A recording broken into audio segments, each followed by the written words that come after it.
Selamat pagi kepada Dr. Izzuan dan kawan-kawan sekalian. Ahli kumpulan saya terdiri daripada Fun Wenyun, Lisa Mini, Rivanti, Diana dan Khalida. Adab ke-20 sudah berakhir dan kini kita berada dalam adab ke-21. Hadap perubahan teknologi telah menjadi lebih cepat, terutamanya dengan perubahan dan penubuhan revolusi industri 4.0. Penambah teknologi yang canggih ini sehingga meluaskan kepada artificial intelligence, pembuatan aditif, teknologi awam, analisis data besar atau kami dipanggil sebagai big data, realiti maya iaitu VR dengan AR, security cyber, industri teknologi peranti pintar, integrasi sistem, robotik autonomi. Semua teknologi canggih ini akan merevolusi bagaimana kilang kita beroperasi, bagaimana kita bekerja dan bagaimana kita hidup. Hal ini sedemikian, pembelajaran tradisional yang berada pada adab ke-20 telah memberi tumpuan lebih kepada pembangunan tenaga kerja yang mungkin tidak lagi relevan dalam persekitaran VUCA. Apa itu VUCA? Yang pertama ialah volatility. Volatility ialah satu keadaan yang berubah dengan cepat. Yang kedua, uncertainty. Uncertainty ialah satu perkara yang tidak dikenal pasti atau tidak benar-benar dipastikan. Apa yang kita perlu buat dalam uncertainty ini? Kita perlu pergi memahami perkara itu dengan lebih jelas. Yang dalam bahasa Inggeris ialah understanding. Yang ketiga ialah complexity. Complexity boleh didefinisikan sebagai keserabutan dunia dalam ekonomi sekarang. Yang akhir sekali ialah ambiguity. Ambiguity lebih didefinisikan dalam kekuatan dan ketahanan minat. Menurut Aziza dalam 2019, sektor pendidikan memerlukan perubahan seiring dengan transformasi digital untuk mengekalkan keberkesanan dan kecekapan tenaga buruh dalam semua sektor perindustrian. Sekarang saya akan menerangkan tentang konsep pembelajaran abad ke-21, PAK 21. Pembelajaran abad ke-21 merupakan proses pembelajaran yang berpusatkan murid berteraskan elemen komunikasi, kolaboratif, pemikiran kritis dan kreativiti, serta aplikasi nilai murni dan etika. 5 elemen tersebut merupakan standard asas pembelajaran abad ke-21. Pembelajaran abad ke-21 menitikberatkan kemenjadian murid dari segi pengetahuan, kemahiran dan perwatakan. Ketiga-tiga elemen ini merangkumi 6 aspirasi murid yang terdapat dalam Pelan Pembangunan Pendidikan Malaysia, pengetahuan, kemahiran memimpin, kemahiran berfikir, kemahiran diri bahasa, identiti nasional, serta etika dan kerohanian. Murid-murid yang mempunyai sifat ingin tahu, bermaklumat, merupakan aspek yang diutamakan dari segi pengetahuan. Murid-murid yang boleh bekerja secara berpasukan, memikir dan mahir berkomunikasi merupakan aspek asas dari segi kemahiran.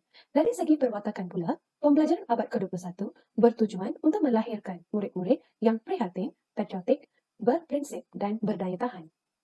Seterusnya, pedagogi pembelajaran abad ke-21. Terdapat beberapa pedagogi ataupun cara pembelajaran abad ke-21 seperti pembelajaran berasaskan inquiry, pembelajaran berasaskan projek, pembelajaran berasaskan masalah, pembelajaran pendekatan sains, teknologi, kejuruteraan dan matematik, STEM, dan akhir sekali aktiviti PAK 21. Dalam pembelajaran berasaskan inquiry, murid-murid mencari dan menyiasat masalah, membina hipotesis, mereka bentuk eksperimen, mengumpul data dan membuat kesimpulan untuk menyelesaikan masalah. Manakala dalam pembelajaran berasaskan projek pula, murid-murid mengkaji secara mendalam tentang sesuatu isu atau topik bagi menghasilkan sesuatu produk. Pembelajaran berasaskan masalah pula memerlukan murid-murid untuk berfikir bagi menyelesaikan masalah berdasarkan situasi sebenar. Pedagogi yang menggunakan pendekatan STEM pula memerlukan murid-murid untuk mengintegrasikan pengetahuan, kemahiran dan nilai yang membudayakan amalan STEM melalui strategi inquiry, penyelesaian masalah dalam konteks dunia sebenar. Terdapat pelbagai aktiviti PAK 21 yang disarankan kepada guru-guru oleh Kementerian Pendidikan Malaysia seperti aktiviti Think, Pair, Share, Round Table, Gallery Walk, Hot Seat, Stay and Stray. Setiap satu aktiviti ini dapat membantu murid-murid untuk meningkatkan kemahiran komunikasi mereka serta kemahiran berfikir mereka. Aktiviti ini pun dapat menyeronokkan suasana bilik darjah. Seterusnya, aktiviti-aktiviti proses pembelajaran dan pemudacaraan PDPC pada abad ke-21 berbeza dengan pengajaran dan pembelajaran PNP yang sebelum ini. Fokus pengurusan bilik darjah bertujuan untuk mengawal perlakuan murid dalam PNP, manakala PDPC pula memberi fokus untuk meningkatkan motivasi murid dan pelaksanaan aktiviti.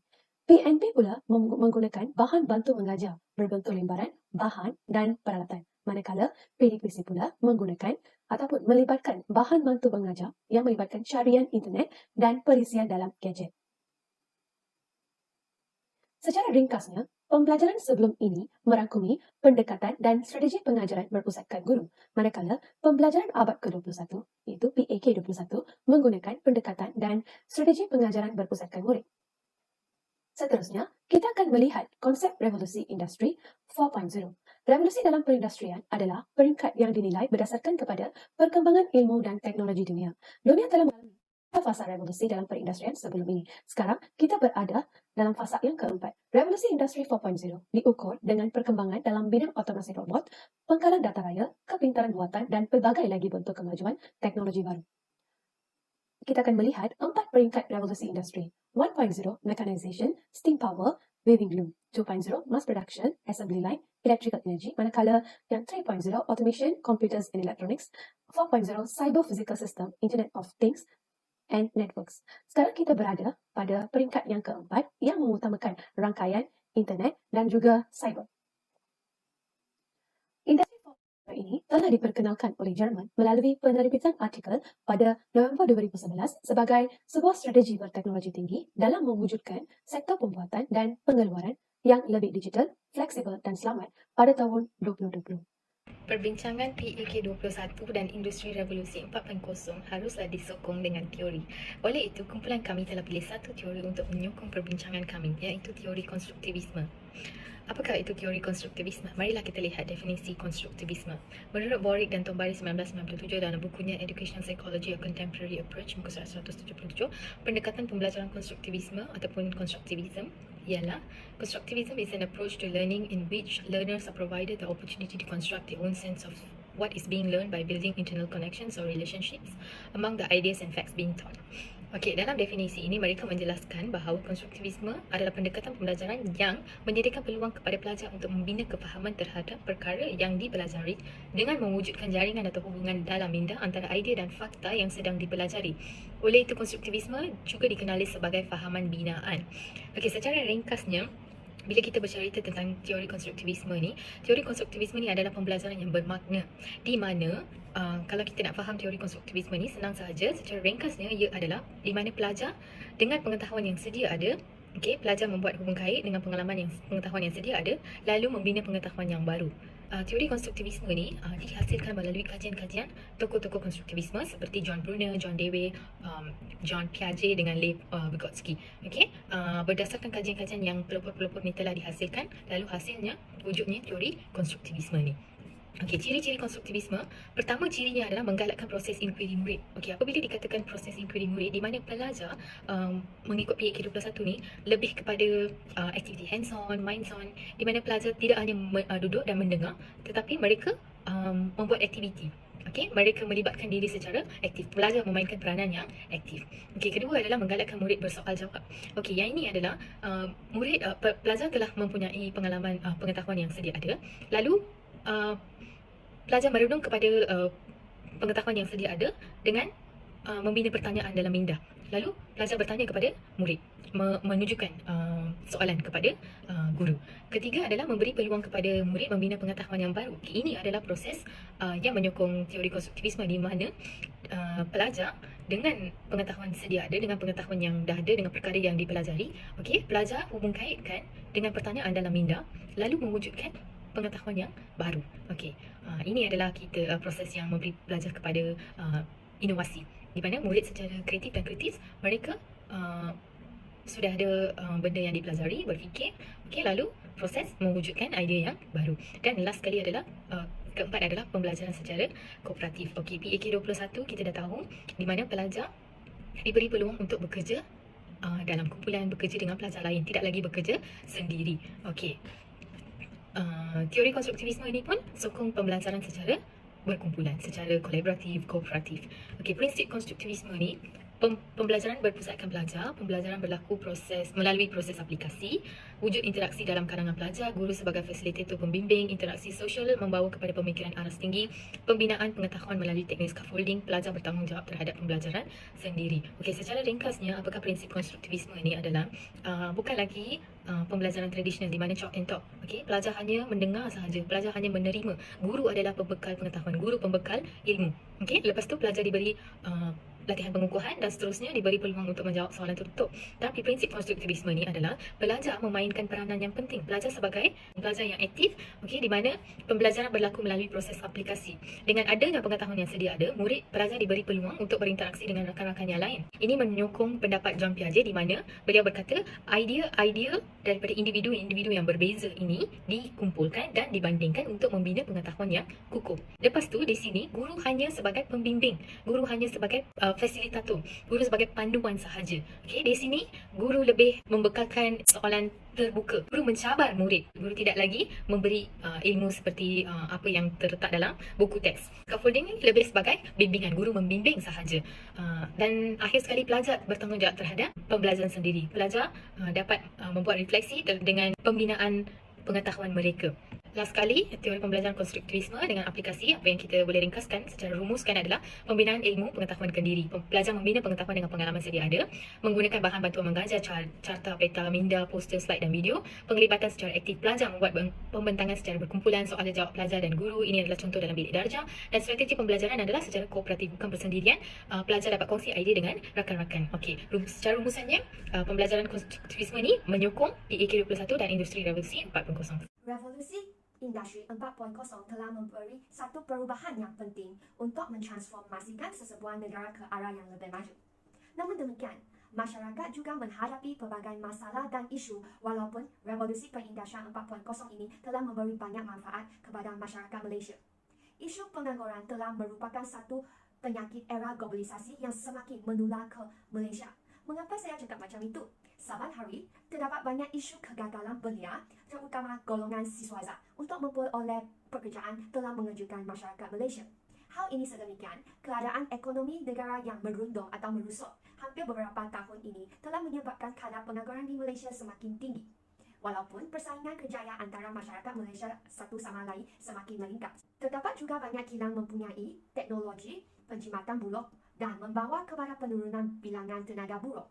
Terdapat banyak tempat membeli belah atau sektor perkhidmatan telah menyediakan pelbagai kemudahan awam atau infrastruktur yang mengganti tenaga buruh. Salah satu isu asas dalam revolusi industri 4.0 di Malaysia adalah kekurangan infrastruktur yang maju dan canggih yang boleh menggalakkan integrasi tinggi 4IR iaitu industri revolusi 4.0 dalam operasi perniagaan yang sedia ada. Ada ketara bahawa sebahagian besar perusahaan kecil dan sederhana iaitu PKS di Malaysia masih berpaut kepada cara tradisional menjalankan operasi mereka yang membawa kepesanan dan kecepatan pada kadar yang amat rendah. Mereka kurang proaktif dan berimotivasi apabila ia datang untuk menerima pakai teknologi yang canggih yang berpotensi untuk meningkatkan kecekapan dan lebih berkesan kepada perniagaan mereka. Hal ini sedemikian, Malaysia berhadapan dengan cabaran yang besar untuk melahirkan pekerja yang berkemahiran tinggi dan berinovatif dalam mengenangi peralihan teknologi yang baharu ini. Marilah kita melihat gambar yang sedia ada dalam slide. Terdapat banyak murid di pendalaman Malaysia tidak ada kesempatan untuk menggunakan smartboards atau projektor untuk membentangkan projek mereka di sekolah. Mereka terpaksa menggunakan metod tradisional iaitu dengan menggunakan pensel atau kertas untuk membentangkan projek kumpulan mereka. Selain itu, cikgu-cikgu di dalam pendalaman Malaysia juga suka untuk mengaplikasikan kemahiran ICT dalam pengajaran dan pembelajaran dan ini menyebabkan PDPR menjadi kurang berkesan. Oleh itu, dari segi pendidikan di Malaysia secara amnya terdapat kekurangan tumpuan atau pendekatan yang diberikan kepada pembangunan pengetahuan dan kemahiran teknologi kritikal di kalangan guru dan pelajar. Ini telah menyebabkan mereka tiada ada kesempatan untuk mempersiapkan diri untuk 4IR. Dengan infrastruktur dan kemudahan yang terhad di sekolah, cara pengajaran dan pembelajaran yang lama tidak lagi relevan dengan pembelajaran adab ke-21. Oleh itu, keperluan sistem pendidikan yang lebih mantap dan bersepadu amat diperlukan supaya mereka dapat membiasakan diri dengan teknologi pada masa kini dan melangkah ke tenaga buruh. Berita harian dalam 2018 menyatakan meskipun 4IR telah memberi impak positif kepada Malaysia dalam bidang sains dan teknologi, tetapi buah fikiran masyarakat Malaysia dalam aspek akhlak masih di tahap rendah. Selain itu, menurut Pusat Kawalan Penyakit USA dan Pencegahan, purata masa kanak-kanak dan remaja dalam melayari internet adalah selama 19 jam seminggu. Hal ini memberikan cabaran dan impak yang besar kepada remaja hari ini kerana mereka terlalu mengejar kepantasan dan kecakapan tetapi telah mengabaikan dan menghakis nilai-nilai kemanusiaan. Sebagai contohnya, pesanan makanan juga boleh dilakukan melalui telefon pintar dengan menggunakan Foodpanda atau GrabFood. Makanan yang dihantar akan diletakkan di depan pintu tanpa berinteraksi dengan orang lain. Proses ini amat menjimatkan masa dan memudahkan setiap orang, tetapi kemodenan ini telah menghakiskan nilai kemanusiaan yang ada pada diri kita tanpa kesedaran. Remaja juga tidak akan mengambil berat dan mempunyai nilai murid seperti berdedikasi dan prihatin untuk mengambil berat tentang perkara yang berlaku dalam kehidupan seharian. Misalnya, terdapat sesetengah remaja kini cenderung untuk mengambil gambar orang tua yang jatuh atau kemalangan untuk post di dalam Facebook untuk mendapat lebih banyak likes daripada menghulurkan bantuan sebenar. Saya akan membentangkan implikasi ketiga-tiga isu yang dibentangkan tadi. Apakah implikasi isu pengangguran di Malaysia? Apakah implikasi isu kekurangan infrastruktur asas yang maju? Apakah implikasi isu keruntuhan nilai dan sasiat individu? Pertama sekali, saya akan membincangkan implikasi isu pengangguran di Malaysia. Merujuk berita harian 2020, persediaan tenaga berkemahiran masih terbelakang jika berbanding dengan negara-negara maju yang lain. Kebanyakan industri di Malaysia masih bergantung kepada bentuk pekerjaan manual. Namun demikian, berdasarkan statistik Jabatan Perangkaan Malaysia, pengangguran telah meningkat pada kadar 4.8% pada Disember 2020. Jadi, apakah implikasi pengangguran kepada negara kita? Dari segi ekonomi, isu pengangguran ini akan menyebabkan pendapatan negara semakin berkurangan.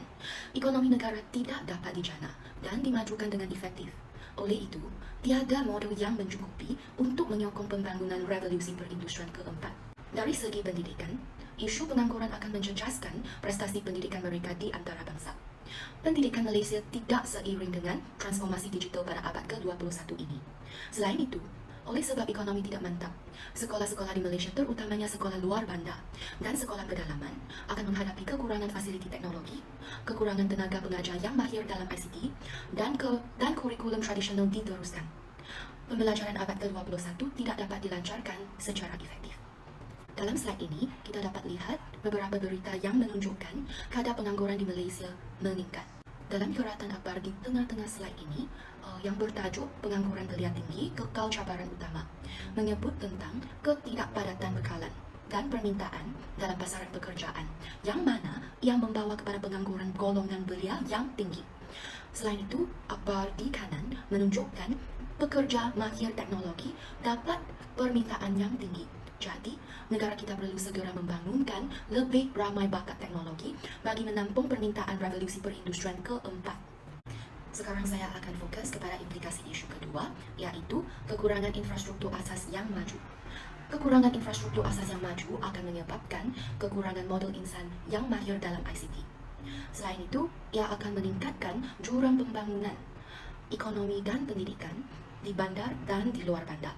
Ia akan menyebabkan tahap pencapaian akademik menjadi rendah dan penghasilan tenaga mahir TMK semakin kurang, terutamanya di pedalaman dan luar bandar. Kekurangan infrastruktur yang maju turut akan menurunkan peratusan penggunaan komputer di luar bandar. Dalam aspek pendidikan, aspirasi PPPN dan Education for All tidak dapat dicapaikan. Kepentingan pembelajaran abad ke-21 juga akan diabaikan. Jadi, murid-murid luar bandar dan pedalaman susah mengembangkan diri secara menyeluruh dan sukar mendapat maklumat terkini. Marilah kita lihat implikasi isu keruntuhan nilai dan sasiat individu. Salah satu implikasi ialah proses PDP di dalam kelas menjadi lebih mencabar kepada para pendidik. Jumlah murid-murid bermasalah dan gejala sosial turut meningkat. Kemahiran berkomunikasi tidak dapat disemaikan dalam kalangan murid. Dari aspek sosioekonomi, pendidikan dan pendapatan dan kualiti hidup rakyat akan menurun. Suasana pembelajaran tidak akan kondusif dan sihat, selain prestasi murid dalam bidang kurikulum menurun. Isu ini juga akan mempengaruhi nilai dan sasiat murid yang lain dan mempengaruhi keberkesanan pembelajaran abad ke-21. Di sini saya ingin menerangkan tentang cabaran pembelajaran abad ke-21. Dalam sistem pendidikan terkini, guru-guru harus menggunakan atau mengaplikasikan pembelajaran abad ke-21 pada setiap kali PDPC dijalankan. Terdapat pelbagai cabaran yang dihadapi oleh guru-guru dalam mengaplikasikan pembelajaran abad ke-21 ini. Cabaran pertamanya adalah dari segi resource dan kemudahan. Resource yang sedia ada untuk menyokong keperluan pendidikan abad ke-21 ini adalah belum mencukupi. Keadaan ini menyebabkan guru-guru perlu menyediakan resource sendiri bagi kegunaan PDPC mereka. Penyediaan resource yang banyak untuk kelas yang berbeza dan murid tahap yang berbeza, subjek yang berbeza menjadi cabaran kepada guru-guru. Kebanyakan guru berpengalaman kurang terdedah dengan penggunaan teknologi terkini. Teknologi terkini yang dimaksudkan di sini adalah dari segi ICT, sumber teknologi. Okey, guru-guru sekarang harus menggunakan teknologi seperti Google Classroom, Frog VLE, Virtual Lab untuk menjalankan PDPC mereka. Ini menjadi cabaran apabila guru-guru kurang terdedah dengan penggunaan teknologi tersebut. Okey, kekurangan kemudahan serta penyelenggaraan yang kurang baik di sekolah juga menjadi cabaran kepada guru-guru. Hal ini kerana kebanyakan laptop atau komputer rosak dan tidak dapat digunakan oleh semua murid di sekolah. Ini menjadikan pembelajaran abad ke-21 tidak berkesan.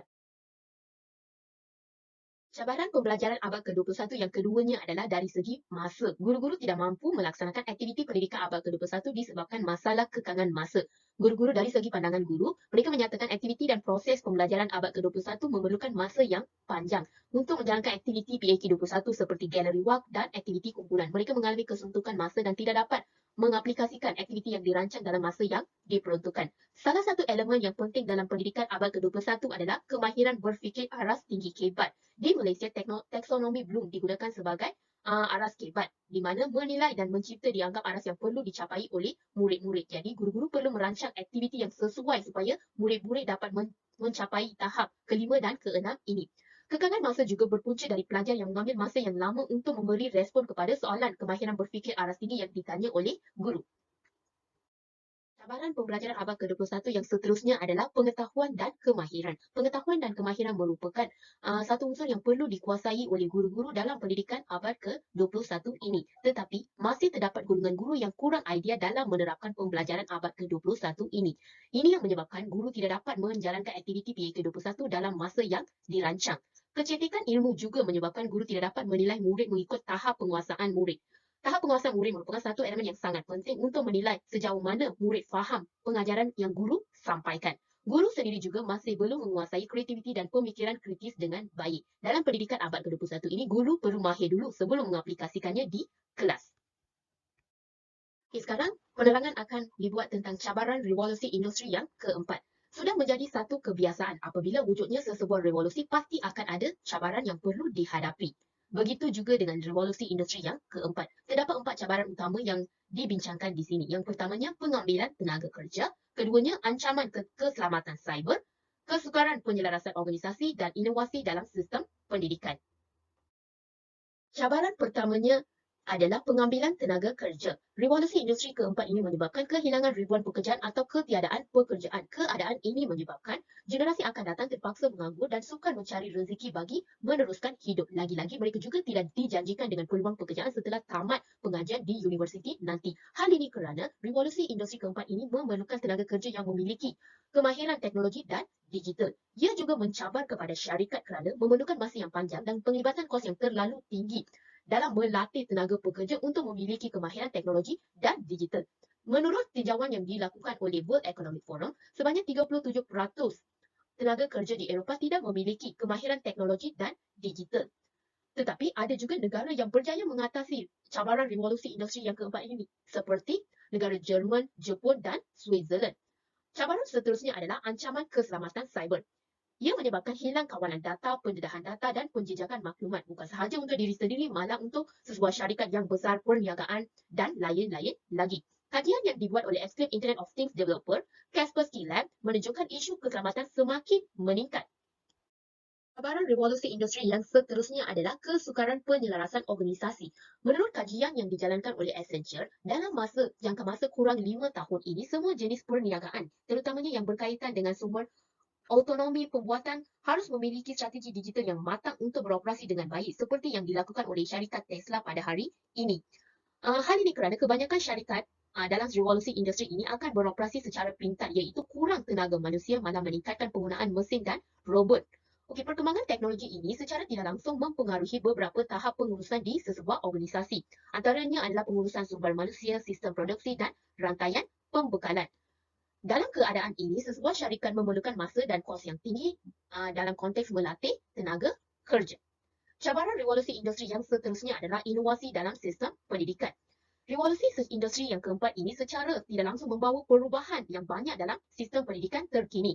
Proses PDPC perlu lebih berinovatif dan bersesuaian dengan keperluan digital dengan penggunaan teknologi Google Classroom, virtual lab dan banyak lagi. Kebanyakan guru kurang mempunyai kemahiran untuk mengurus teknologi menjadi cabaran dalam revolusi industri yang keempat ini. Pihak kerajaan telah mengambil banyak inisiatif. Salah satunya adalah program Coding at School. Namun, program tersebut menghadapi pelbagai cabaran seperti penggunaan bahasa penghantar, kaedah pelaksanaan dan keperluan tenaga kerja. Secara keseluruhannya, ini merupakan cabaran revolusi industri keempat dan pembelajaran abad ke-21. Okey, seterusnya saya akan membentangkan mengenai bahagian cadangan. Okey, cadangan penyelesaian dari segi pembelajaran abad ke-21. Dekat sini saya adakan 3 penyelesaian. Okey, yang pertama dari segi modul pengajaran, bahan ini resource dan kemudahan. Kemudian yang kedua dari segi kursus-kursus pembangunan profesionalism, dan yang ketiga ialah dari segi cadangan berkenaan dengan tugas-tugas yang tidak berkaitan dikurangkan. Okey, di dalam cadangan yang pertama iaitu modul pengajaran, resource dan kemudahan. Okey, terdapat beberapa perkara yang boleh kita tekankan. Yang pertama iaitu dari segi modul pengajaran yang lengkap. Yang kedua dari segi kemudahan jalur lebar. Yang ketiga dari segi inisiatif menyediakan bekalan komputer kepada murid dalam bilik darjah. Dan yang keempat dari segi satu murid satu komputer riba. Okey, sekarang saya akan jelaskan secara terperinci berkenaan dengan keempat perkara ini. Okey, modul pengajaran yang lengkap dan teliti perlulah disediakan dan dibekalkan kepada guru mengikut mata pelajaran yang diajar dalam usaha membantu para pendidik mempraktikkan kaedah-kaedah pembelajaran abad ke-21 dalam alam pendidikan yang terkini. Okey, sebagai contohnya SOW, Scheme of Work yang dilengkapi dengan contoh aktiviti pengajaran dan pembelajaran yang disediakan oleh kerajaan sebagai rujukan kepada guru bahasa Inggeris. Okey, kemudian yang kedua ialah dari segi penyediaan kemudahan jalur lebar yang lebih meluas serta peranti yang bersesuaian kepada semua sekolah untuk mewujudkan bilik darjah yang kondusif dan sesuai dengan pengajaran dan pembelajaran abad ke-21. Okey, misalnya kemudahan papan putih interaktif iaitu smartboard, kemudian yang kedua projektor LCD, kemudian yang ketiga visualizer serta kemudahan audio visual yang berkualiti tinggi. Okey, kita perlu sediakan di semua sekolah supaya pembelajaran abad ke-21 dapat dijalankan dengan berjaya. Okey, dengan adanya kemudahan teknologi dan alat pengajaran yang lengkap dan lebih canggih ini, okey, sudah pasti dapat membantu para pendidik untuk mengharungi pelbagai cabaran yang dihadapi dan usaha melaksanakan pengajaran dan pembelajaran abad ke-21. Okey, sedangkan sumber pendidikan tidak lagi terhad dan dapat diperolehi hanya di hujung jari. Jadi ekoran daripada perkara itu, guru-guru dapat menyalurkan tenaga mengajar mereka ke tahap yang lebih baik dan optimum dan menjadikan pembelajaran abad ke-21 lebih menarik dan efisien dan sekaligus mencapai objektif sejagat. Okey, seterusnya ialah menyediakan dan menyasarkan bekalan komputer riba kepada setiap murid di dalam bilik darjah agar semua murid yang berada di bandar maupun di luar bandar dapat mengikuti pembelajaran abad ke-21 dengan lebih efisien untuk mencapai aspirasi akses dan equity seperti yang terkandung dalam Pelan Pembangunan Pendidikan Malaysia 2013 hingga 2025. Okey, satu murid satu komputer riba ni pun kita boleh praktikkan dalam pelaksanaan pendidikan di negara kita, kerana ini ialah contoh yang saya ambil daripada negara-negara seperti Jepun dan Amerika yang mana mereka telah pun mengamalkan kaedah ini dalam pembelajaran mereka dan ianya memberi impak yang sangat positif dalam bidang pendidikan di negara mereka. Jadi tidak salah sekiranya kita mengambil ini sebagai salah satu cara untuk kita praktikkan dalam negara kita di Malaysia. Okey, cadangan yang kedua iaitu kursus pembangunan profesionalism yang mana kita boleh bahagikan kepada dua, iaitu yang pertama guru-guru boleh menghadiri kursus-kursus profesionalism. Kemudian yang kedua, guru-guru boleh melengkapi diri dengan ilmu-ilmu berkaitan dengan bidang pendidikan. Jadi sekiranya guru-guru kerap pergi ke kursus atau terdedah dengan kursus-kursus pembangunan profesionalism, sekaligus ia melatih diri guru-guru untuk menjadi pendidik yang lebih profesional di masa yang akan datang. Dan ini amat memberi keuntungan kepada pendidikan di negara kita. Okey, cadangan yang ketiga iaitu tugasan yang tidak berkaitan dikurangkan. Okey, seperti yang kita sedia maklum, guru pada masa kini terbeban dengan pelbagai tugasan di sekolah, bukan hanya mengajar. Jadi sekiranya pihak KPM boleh mencadangkan untuk mengurangkan atau memansuhkan terus tugasan-tugasan yang tidak berkaitan dengan tugasan hakiki guru. Misalnya mengurangkan tugasan penyediaan kertas kerja yang tidak diperlukan. Okey, hal ini bukan saja dapat menjimatkan banyak masa, bahan, sumber tenaga serta sumber keuangan dalam sektor pendidikan, malahan ianya juga dapat membantu guru untuk mengoptimumkan tugas utama mereka iaitu mengajar dan sekaligus dapat merealisasikan pengajaran dan pembelajaran abad ke-21 dengan lebih baik dan efisien. Yang mana guru hanya fokus kepada satu perkara sahaja. Ini ialah antara cadangan yang baik juga untuk pembangunan pembelajaran di abad ke-21. Okey, itu tadi ialah cadangan-cadangan untuk pembelajaran ke abad ke-21. Sekarang saya akan pergi ke cadangan penyelesaian revolusi 4.0. Okey, terdapat 3 cadangan dalam hal ini. Yang pertama ialah menambah baikkan kurikulum di peringkat sekolah, iaitu menukarkan kaedah pembelajaran yang lebih relevan dan dinamik serta bersesuaian dengan kehendak industri masa kini. Okey, perkara ini perlu dilaksanakan untuk kita membantu pelajar menentukan hala tuju dalam pembelajaran berlandaskan kurikulum di peringkat sekolah ataupun di peringkat pengajian tinggi. Okey, kerana seperti yang kita sedia maklum, kaedah pembelajaran secara konvensional tidak relevan dalam zaman moden ini. Malahan pemikiran kreatif dan inovatif dalam mengkaji dan menghasilkan penciptaan yang baru menjadi tonggak untuk melahirkan generasi berfikiran aras tinggi dan kompetitif. Jadi, kaedah dari segi penambahbaikan kurikulum di peringkat sekolah dan pengajian tinggi ini menjadi kaedah pembelajaran yang dinamik dan bersesuaian dengan kehendak industri ketika ini. Okey, selain itu cadangan untuk mewujudkan persaingan di kalangan murid dan graduan. Okey, sebagai contoh di sini, sekiranya kita mewujudkan persaingan di kalangan murid dan graduan, ini secara tidak langsung mengajar murid dan graduan tersebut untuk melengkapkan diri mereka dengan pengetahuan dan kemahiran yang tinggi dalam bidang masing-masing atau di luar bidang sendiri. Okey, jadi ini sebenarnya secara tidak langsung menjadi satu persediaan diri buat mereka untuk menghadapi cabaran-cabaran yang lebih besar kelak di dalam pekerjaan misalnya.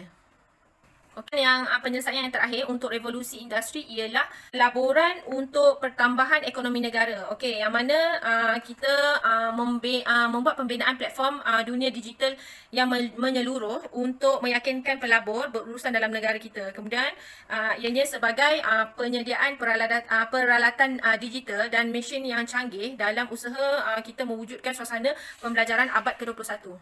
Okey, bagi kita mencapai sebuah negara yang berserta sedang membangun, kita memerlukan pelaburan untuk pertambahan ekonomi negara.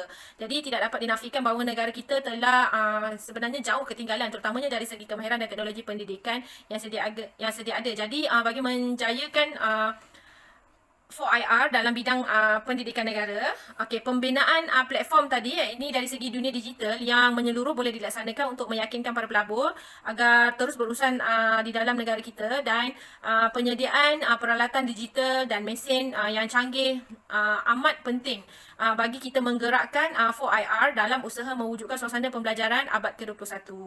Kumpulan kami turut menjalankan satu mini kajian yang bertajuk Persepsi Guru Terhadap Pembelajaran Abad ke-21 dan Revolusi Perindustrian keempat. Objektif kajian ini terangkumi 3 objektif, iaitu memahami pengetahuan guru tentang pembelajaran abad ke-21 dan revolusi perindustrian keempat. Objektif yang kedua ialah memahami pelaksanaan pembelajaran abad ke-21 dalam kalangan guru. Objektif yang ketiga ialah memahami cabaran yang dihadapi oleh guru dalam melaksanakan pembelajaran abad ke-21. Selain daripada objektif kajian, saya akan memberitahu dan menjelaskan metodologi yang digunakan dalam mini kajian ini. Mini kajian ini menggunakan kaedah soal selidik deskriptif yang berasaskan kuantitatif.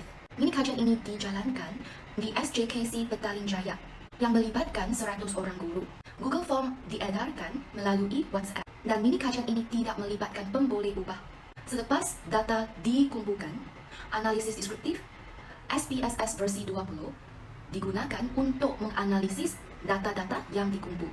Setelah kami mengedarkan soal selidik kepada 100 orang guru di SJKC Petaling Jaya, inilah dapatan kajian yang kami kumpulkan. Dalam slide ini kita dapat lihat jadual yang mempunyai 10 soalan dan juga peratusannya. Marilah kita lihat secara terperinci. Berdasarkan dapatan kajian tadi, inilah perbincangan dan implikasi yang kita dapat rujuk. Yang pertama sekali, berdasarkan dapatan kajian, kebanyakan guru berusia dari 54 sampai 60 tidak pasti dan tidak mengetahui pengetahuan pembelajaran abad ke-21. Selain itu, sebahagian guru tidak mengamalkan pembelajaran abad ke-21 walaupun sekolah dilengkapi dengan infrastruktur teknologi. Seterusnya, kita boleh nampak kebanyakan guru masih menggunakan kaedah pengajaran tradisional di dalam kelas, walaupun pembelajaran abad ke-21 adalah amat penting dilaksanakan. Seterusnya, guru tidak berupaya mengoptimalkan pelaksanaan pembelajaran abad ke-21. Alasannya iaitu kekangan masa dan kekurangan ilmu pengetahuan terhadap ICT. Jadi, sebahagian kecil guru masih tiada pendedahan langsung dalam pembelajaran abad ke-21 dan mereka tidak mengenali apa itu perindustrian revolusi keempat. Jadi, sebagai kesimpulan, dalam mini-mini kajian ini, kita dapati kualiti guru dan kemahiran mengajar akan menentukan tahap penguasaan kemahiran 4K dalam kalangan murid. Oleh itu, pembelajaran abad ke-21 adalah amat penting dan perlu disebarkan dan difahami oleh semua guru, terutamanya di bandar, di luar bandar dan pedalaman. Selain itu, pemahaman tentang revolusi perindustrian 4 juga adalah sangat penting supaya guru memahami kepentingannya untuk menghasilkan golongan muda yang mahir dalam TMK supaya negara kita dapat maju dan seiring dengan kemajuan teknologi di dunia. Secara tuntasnya ataupun secara kesimpulannya, pembelajaran abad ke-21 bukan saja memenuhi keperluan pendidikan era revolusi Industri 4.0, manakala dapat mendidik generasi muda menghargai kelestarian. Pada masa yang sama, guru-guru perlu mengadaptasi kaedah baru pengajaran selari dengan perkembangan pantas teknologi dalam menyediakan murid-murid untuk menghadapi revolusi Industri 4.0.